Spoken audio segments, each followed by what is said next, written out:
Hello, we are Geeks Assembled, and Susan's over there, and I'm here, and we're still in the festive season. So today we are discussing a movie released in 2014. Sadly, one of Robin Williams' final performances. This was the first movie to be released after his passing. I'll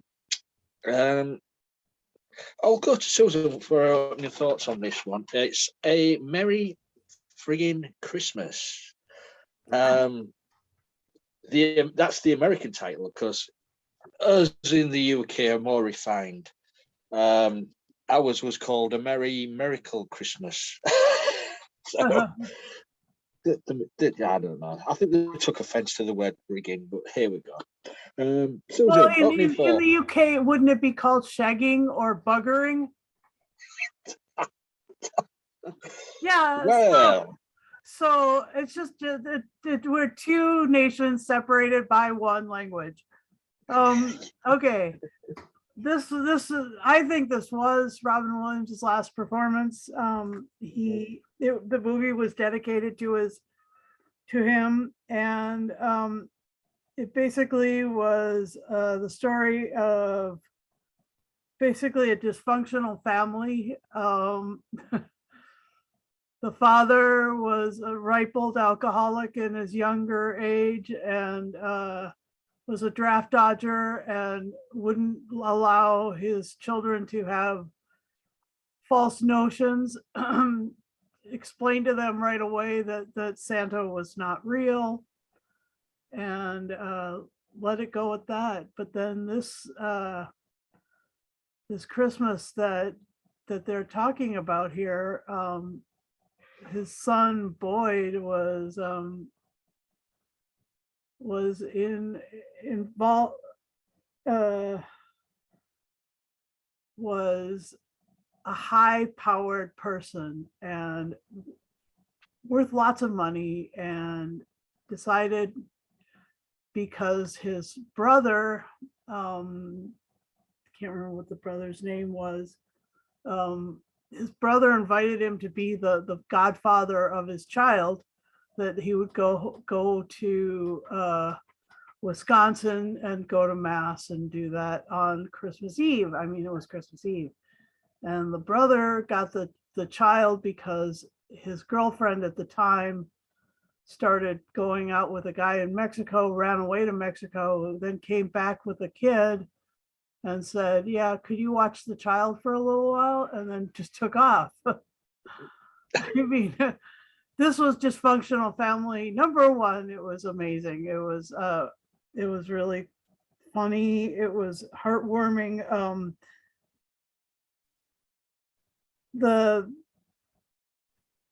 There was a Santa that they saw, that is his son saw at the mall or wherever it was, at the city center, and there was one, greeting children, and there was one over on the side who was obviously drunk, and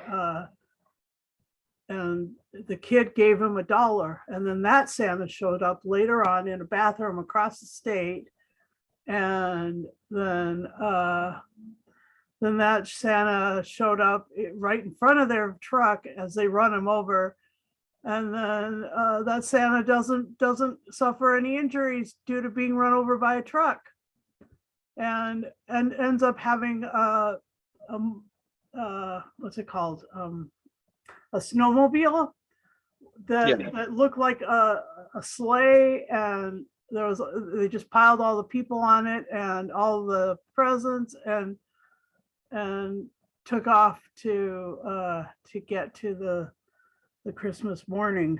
And then when they get, the reason that they went on this multi-state trip back and forth, they drove to Wisconsin, then they had to go back to Chicago to get the presents, and then turn around and go back to Wisconsin. because they forgot the presents. And when they get to their house in Chicago, it's full of Afghan refugees, and that's a little, right home, as we've welcomed thousands of Afghan refugees this Christmas anyway here in Massachusetts. So yay. And there are more to come, and so there was a little struggle with translation. There was a lost in translation joke that was hilarious, and then there was a and then all they wanted to get was the present and then go back. So they just let him stay. Let this whole family of Afghani people stay in the house. And anyway, it was great. And Robin Williams played the dysfunctional father, and he was in back in time in the flashbacks, they had him with long hair and a beard, and he looked just like, he looked like the perfect example of a 60s draft dodger and stuff. And so that was fun. And it was enjoyable, all told. What were your thoughts on this?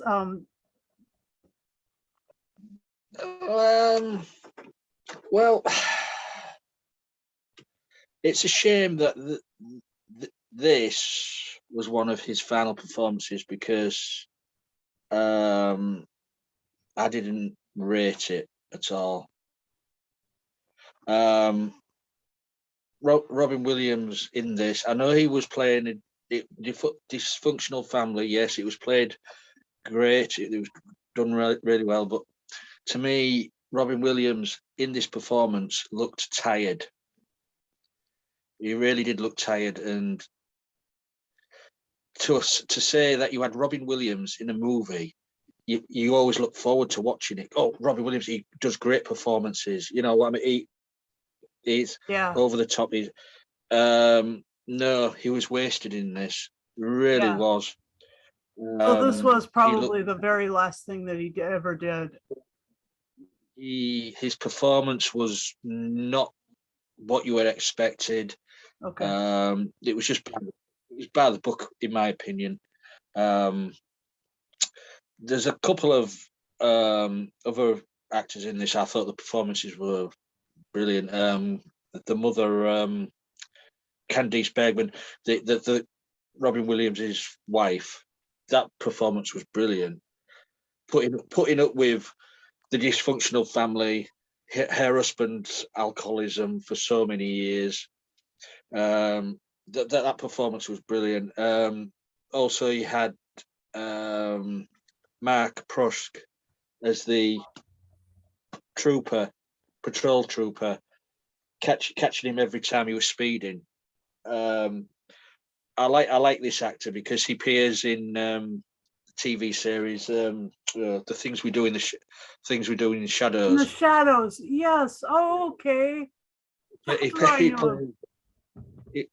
plays the energy vampire in the series. In the basement. Right. Yeah. So, and then you've got as Santa, you've unrecognizable Oliver Platt. Yeah, I know. And also as well for Jeffrey Tambor to voice the snowman in the Globe. Why? Just that little Pete. Why get some actor like that to voice a little bit like that? Waste of an actor. They could have had him in the movie. Yep. I get the premise of the movie. Yeah, it's family coming together, and it's a trip across the states, a race against time to get the presents back. But there was just not, for me personally, there was just no humor, comedy in this. It was, I don't know. It's no National Lampoons, is it? No, it isn't, but it does have funny moments. It does have funny moments, but as you say, if you set a Robin Williams movie, you think this is going to be awesome.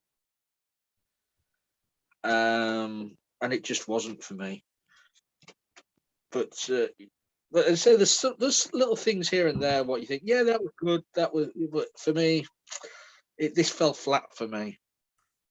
And it's a shame. It's a shame, really, that this is one of his last performances, really. Yeah, the moments were the key, though. In my humble opinion, I mean, even though Robin Williams may have looked really tired at that point, that's why I really think it was the very last thing that he did. But for me, it came across just on the screen. It just like it looked like he just didn't want to be there. Right. And I get that. I mean, I see where, but I mean, this guy Joel McHale, he did a good job as his son. Oh yeah. I mean, Boyd. I mean, Joe McHale. He's quite a funny guy in his, what was the TV series? He was Community. He was brilliant in that in that comedy series, and this. But if it's going to be an ensemble cast, which it is, it should be just up down to one person to carry a movie, right? Right? I mean, you've got to have everybody as good as each other in this, and if there's several people letting the side down, then it doesn't gel. Right. But as I say, for me, Candice Bergman's performance was brilliant in this. I really got her. Yeah.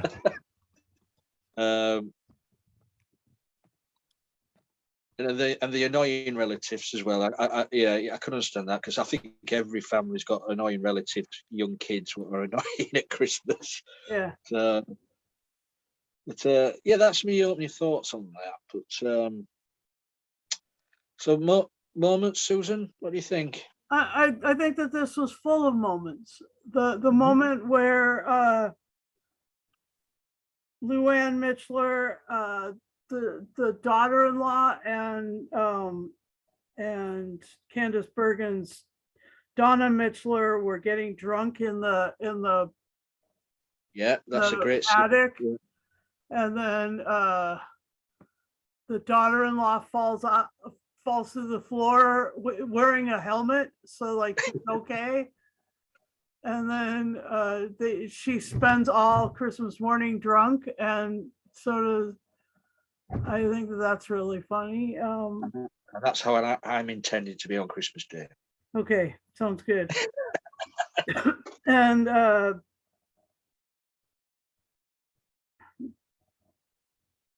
the other family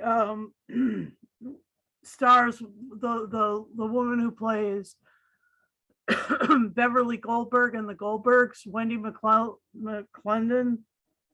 Yeah, she's a really class actress and really funny. And then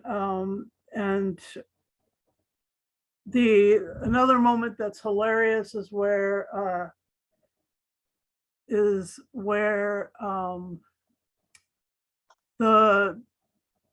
the adversary, the cop, what's his name? Hang on a second. Let me get this up. Trooper Zblocky.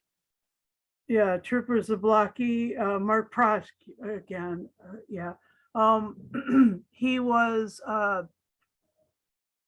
he clocks him for speeding on the way into Wisconsin, and then on the way out to get the presents, the guy's car had died on the side of the road, and so he asked Robin Williams' character, Virgil Mitchler to come and pick him up at the and take him to Chicago, and he's clocked speeding again, and then the third time he's clock speeding, he just doesn't stop. He just slams on the accelerator. He guns it, and the porta john that's on the back of the truck falls off and hits the cop car. I thought that was hilarious. I also thought it really the little supernatural Santa guy that was in all the different parts of the story all over. And then he just disappears. Like he delivers them there, and then he disappears.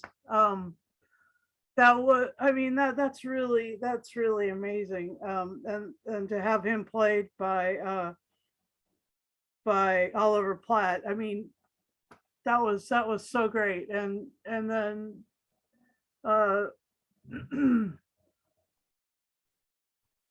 loved all the flashbacks of, I thought that Robin Williams did act well in the flashbacks, you know. Yeah, telling his son, no, there's no Santa. Yes, it's all a scam. Yes, everything is always a sham.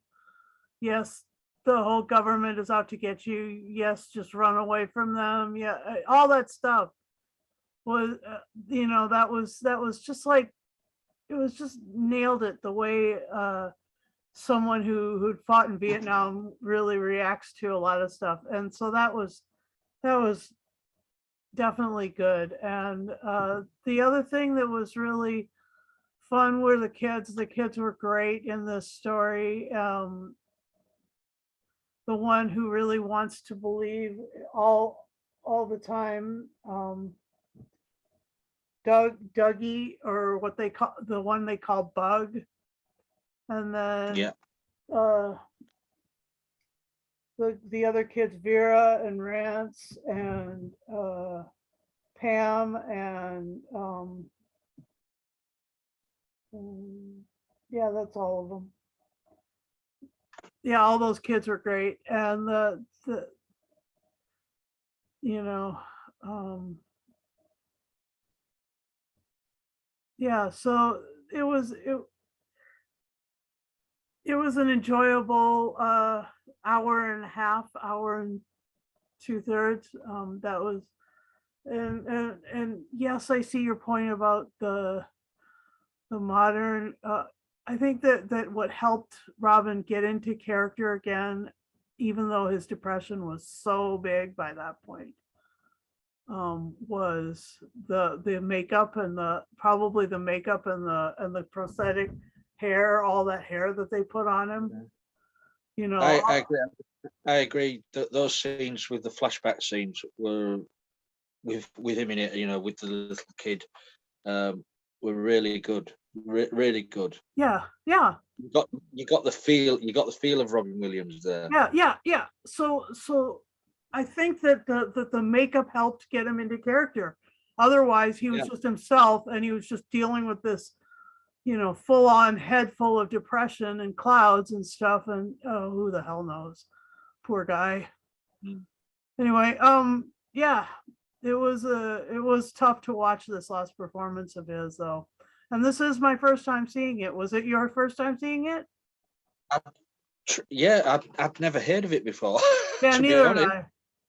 Yeah, I agree. I mean, the scenes with the mother-in-law and you know, the sister, daughter-in-law getting drunk in the attic I thought was really enjoyable. You know, looking through all the old toys. I really did enjoy that. And, Bridge for juniors. Yes, and the kid loved it. And for me, the scenes every time he got pulled over for speeding, those scenes were brilliantly done. Yeah, those were comedic scenes. Yeah, I don't. It's a difficult one, this, because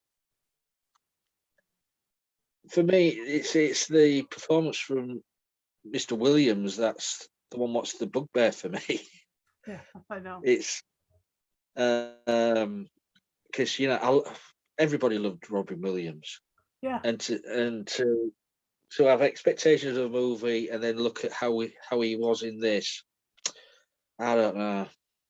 It's That's sort I of mean, sad. it's supposed to be a festive, funny family movie, and for me, it just wasn't.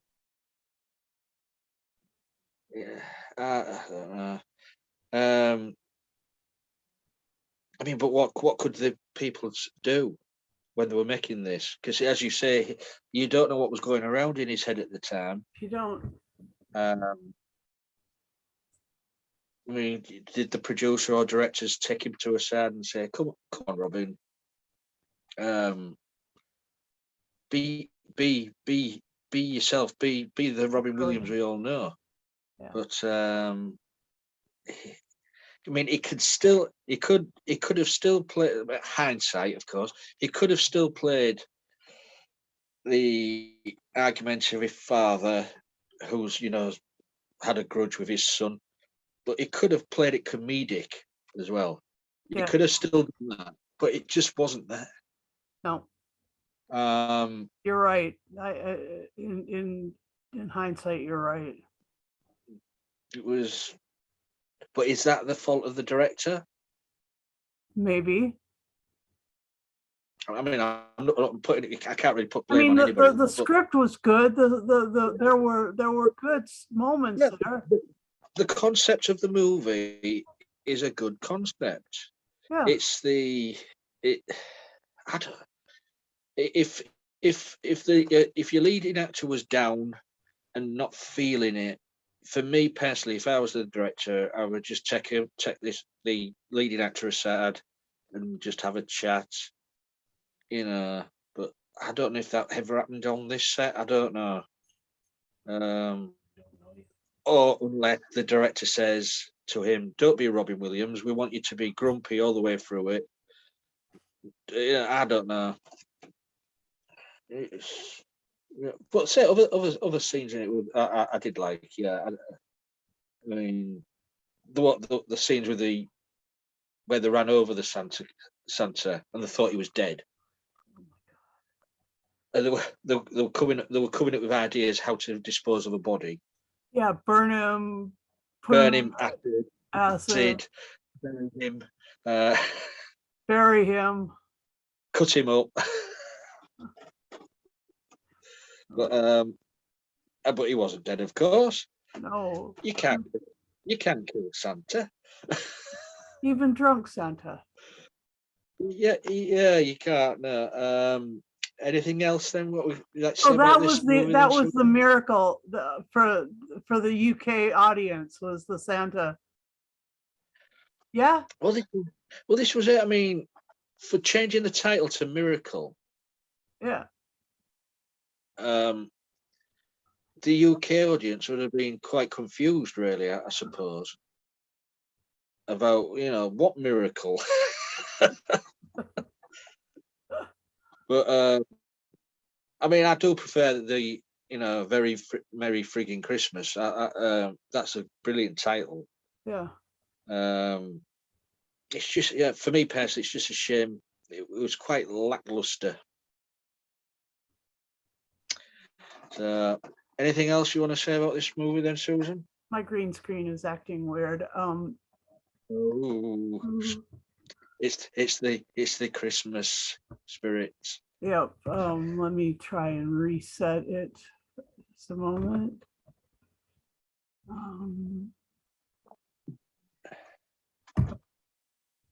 The color. Come on, pick the color. Pick the color. Come on, pick it.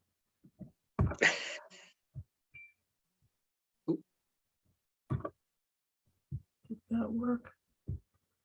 There. Stopped, yeah. There we go. Okay. No, it screwed up again. Oh my gosh, this is making me mad. Okay. So I don't really have anything else. I liked all the wonderful dysfunction that they added that they wrote into this family, like the father son problems, the husband-wife problems, with with Virgil and his wife, Candice Bergen, Robin and Candice's characters, like that they would he would get drunk and then she would forgive him, and then they'd have wild sex, and then the other couple where they hadn't had sex for 6 months, and that was causing problems in their marriage, and then the other couple overhearing that, and then and the kids on from the other family being like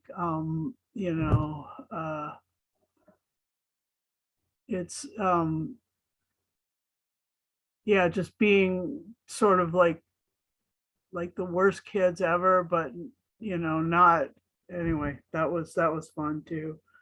And then that was a bit like National Lampoon's, but it was written more dysfunctional than that, so that was great. And then there was and then the other the way that they all sort of built their lives around Douglas Bug, the little boy, was amusing, and that was really codependent but really amusing. Anyway, so yeah. Could you? Oh, sure.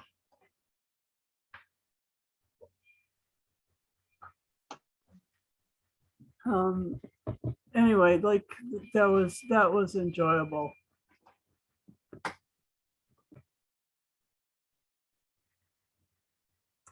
Anyway, this story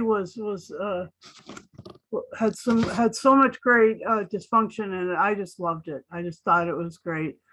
And I loved how they didn't preach at you. It was just fun. It was, but yeah, you could tell there was a slowdown in Mr. Williams's whole reality at that point, and that was really sad. Using your That was really sad. Yeah. So what would you give this then? Oh, I'd give it a 7.5 out of 10.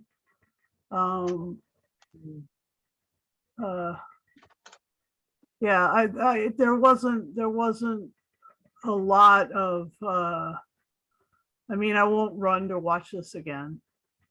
But Yeah. But it was just, it was good for what it was. yeah, I mean, don't get me wrong, I don't detest it. It's it's watchable, but it's just no laugh out loud moments in this. And to see Robin Williams as he was in this, it sort of makes your heart sink. Yeah. So for that reason and that reason alone, it's going to. I don't want to diss on Robin Williams, but I'm going to have to give it 6. Yeah. 6 lead shots out of 10. Very funny. When he served If you've seen the movie, you know what I'm about. When he served the vegetarian or the vegan guy a squirrel with lead shot. Yeah. Well, he wasn't a vegan. He told him it was chicken. Huh. But I mean, that was a little funny moment there. But there was just not enough of these funny moments in this movie. Yeah. Yeah. So yeah, it's a low score for me, especially being a Robin Williams movie. I think me personally, I would like to remember Robin Williams in the better times. The better times, yeah. Sorely missed actor. So that's our little review of A Merry Friggin Christmas. You guys out there, you may want to check this movie out and see if you agree with what me and Susan have said on this, or you may disagree with what we've said. And if you do or agree with us, leave a comment below. Let us know, because we like feedback, because you know, that keeps us going, keeps us fresh, keeps us positive. So, you know, to leave us feedback, we're on Facebook, Twitter, YouTube, all over the place. I'm talking of YouTube. If you want to if you'd like to subscribe to our channel, please do, and please press the bell notification button, and you will get a notification every time we put a video up. We put up maybe 2 or 3 a week. It depends on how many we make. And you know, it can be anything: cult movies, TV, audio drama, animation, music albums. You know, we're across the board. So please, if you want to also be in our Facebook groups or whatever, just message us, and we'll try and get you on. All we ask is you be 18 plus, because sometimes our little discussions get a bit heated every now and again. So 18 plus. You must have a PC, laptop, tablet with a working camera and microphone. That's all we ask of you. Yep. And be available. And the times for the podcast, what we do, has to sort of be workable for everyone. So it's no good you being 13 hours in front of us or 13 hours behind, because it would be a challenge. So usually we can work 5 hours to 8 hours, but 13 or more or whatever, it can be a bit of a challenge. So that, I think I've done everything. Susan, is there anything else we need to say? No, that's it. Yep. So on that note, we'd like to wish you a very happy Christmas. Happy festive season, everyone. Yep. So bye for now.